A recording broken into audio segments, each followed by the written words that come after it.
This took place in 1972 in Bombay. It was formerly called Bombay. At that time, all the automobiles in India were called ambassadors. They were all white-colored and they had 4 doors.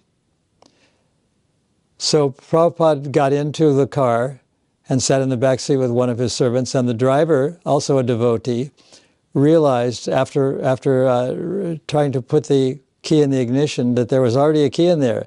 So he deduced that it was the wrong car. And he said to Prabhupada and his assistant that he would go and get a taxi. So then the real owners of the car came to the car and were about to get in when they saw that there were 2 unusual people sitting in the back seat.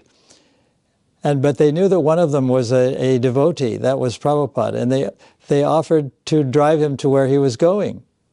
So Prabhupada and sat there very calmly and said, okay. And then they drove off together with these 2 gentlemen.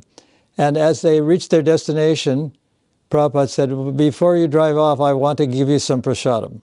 And they said, well, thank you for the offer, but we're very busy. We have a business meeting to go to, and we can't stay for the prasadam. Thank you very much.